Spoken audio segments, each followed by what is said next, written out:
in our Bible study in the war room, on day one, it talks about being connected to a local church. And I've struggled with this a little bit because up until June, I was connected to a local church. And I'm still connected to a local church, but just not the same local church. And I have been so thrown off by that, honestly, because whenever I've had tragic situations in my life, things that were hard, things that I had to walk through, like God used this local church that I was a part of to bless my family, to nurture us, to sustain us. Like God blessed us through them, and God has blessed my journey through them and taught me so very much about His Word and about who He's called me to be and about serving His church and His mission and His people. Like God has built me from this local church. And so coming on here and telling you to be connected to a local church, it seems a little hypocritical because I am not connected to the same local church, but I am.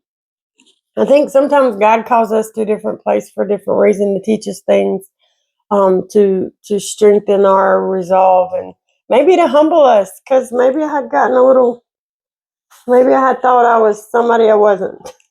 Learning quick that I'm nobody, trying to tell about somebody, and that's all that matters. But anyways, but the significance of this is we are called to be part of the local church. The local church is how God uses His people to bless us, to encourage us, to lead us. And even if a season looks funny and you don't understand it and you don't know why God is doing what God is doing, I want to encourage you, no matter where you're at in your journey, God has called you to a group of believers. Like He's called you to a place of community. He's called you to a place where you can learn and grow and be called out and directed and encouraged and loved on and blessed and all the things. He's called you to a local body of believers. So I want to encourage you, go and find that community.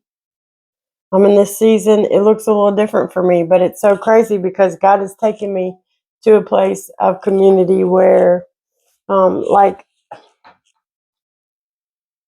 the people that I'm doing life with, that I see on a regular basis, I'm going to church with. And before, I was going to church with the people I went to church with. Like, I wasn't really doing life with them. Not that I didn't want to, it's just everybody is busy and our paths don't cross. But this particular church God has me going to, it's people from, like, children from the school that I work at and parents from the school that I work out at and different people that God has put in my path over the last year or so. A lady that was at the store down the street from our house selling some things for a ministry of women in addiction. God made me go back to the store and have a conversation with her. Come to find out, she goes to this church that He sent me to. Over and over and over and over, God has confirmed that I am walking with Him. But it looks different in this season. But the message is the same. Like, God has called us to a body of believers. He's called us to a place where we can be planted and where we can grow and bloom into the people He's called us to be. And our blooming can nurture and feed and bless and bring a sweet aroma of heaven wherever we walk. So if you're not connected to the church, kind of like Miss Clara put it, if you only go to church occasionally, is it because your pastor only preaches occasionally? And if you're not being fed or you feel some kind of way where you're at, maybe it's a you problem. You need to pray about it. But maybe it's God redirecting you because He's calling you to a different place in this season. But no matter what, you can rest assured He's calling you to a place of worship. So I get that some people can't leave the house, but lots of us have excuses that have nothing to do with our health. So I want to encourage you this day, if you want to get in a closer walk with God, you need to put yourself in a position to be in a closer walk with His people. Have a good day.